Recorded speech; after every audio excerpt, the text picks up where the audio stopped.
My name is Ella Hughes, and this is my horse Stuart, and today we're going to be showing you how to saddle a horse.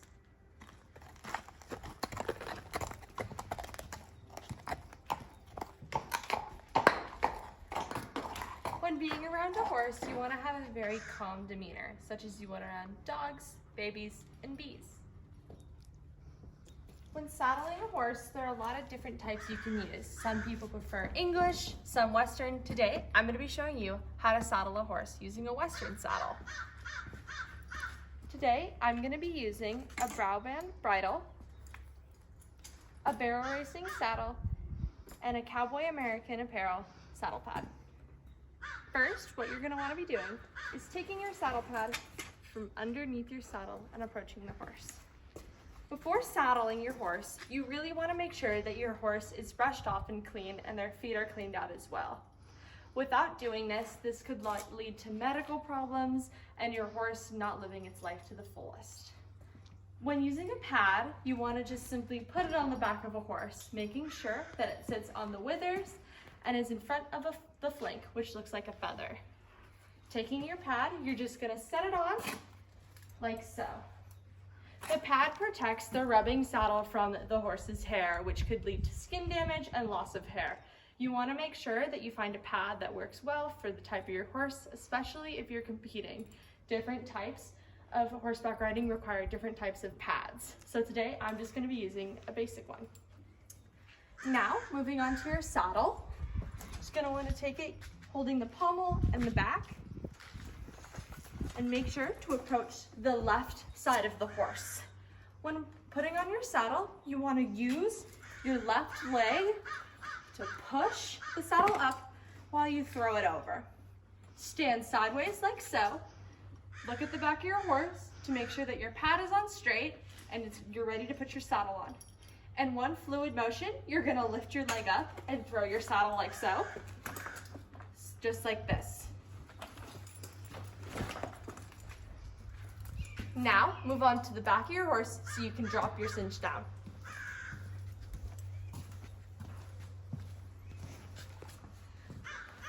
Using a saddle, this helps keep you more connected and secure in a horse. People use different types of saddles for rodeos, jumping, cross country. It really depends on the type of horseback riding you would like to pursue. Personally, I enjoy barrel racing, so I'm going to be using a barrel racing saddle. When using a cinch, you want to make sure you drop your cinch down and it doesn't twist around with your stirrups. Some people prefer to use a back cinch, which would go right here, but I don't. Now, taking your cinch, you want to push it over to the other side as you move around the horse. Keeping your hand on the back of the horse so that they know you're there, you're going to want to move around to the other side. Now, what you're going to do is you're going to grab your cinch like so, and take your stirrup and lift it onto the horn. Your latigo is what loops the cinch and the saddle together, connecting it on the horse. This is really crucial, especially with falling off. I know a couple times I haven't laced my latigo tight enough and I've fallen off my horse. Unlooping your latigo, take the ends of it and loop it through the cinch. In one fluid motion, pull it down and just start looping it around. You really want to make sure when saddling a horse that your latigo is tight. It's okay if you want to keep it loose and tighten it outside of a barn. That's personal preference, but I'm choosing to tighten my latigo inside of the barn. When looping it, you really want to make sure that the lines and the rope of your latigo is lined up. If it's all twisted around, this could lead to your saddle becoming loose and shifting. When you start to get toward the end of your latigo and you loop it through like so, you're going to want to pull it tighter and find a hole to loop it through.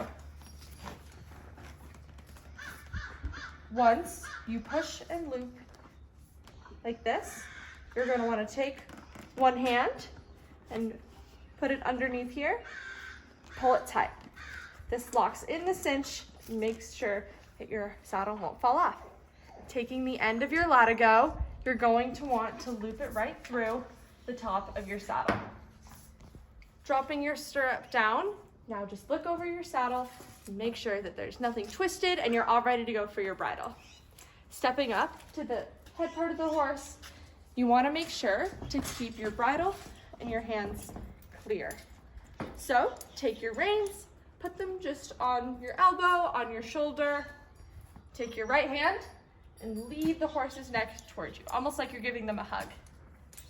Undo the halter, but do not drop your halter down. This could result, if your horse gets spooked, it could run. If something happens, a little kid runs out, it could move, and then you would lose your horse. Also, this keeps you in more control if your horse is not happy with having a bridle and prefers a halter. Using your bridle, this helps direct the horse and lead it as you're keeping in control. Take your right hand, put it through their ears, and make sure that their head is close to your body. Put the top of your bridle in your right hand. Taking your left hand, hold the bit in the strap as you push it into their mouth. Some horses do not like putting a bridle in their mouth, and since horses have no teeth in the back of their jaw, you can just slip your fingers in and push it open. Taking your right hand, push the ears into the brow band and pull the hair out through the top. Now, taking your chin strap, you're just going to want to tighten it like so. I like to keep mine on the fourth loop, since you can still fit your hand inside, but you know you still have control when pulling on the horse. Undo your halter. Now you're ready to walk your horse out, keeping your right hand up close to the horse's head and your left hand holding all of the axis of your reins. Just simply walk out of the barn. Once you get to a good spot, stop your horse. You always want to stop in front of your horse in case they try and walk or move forward.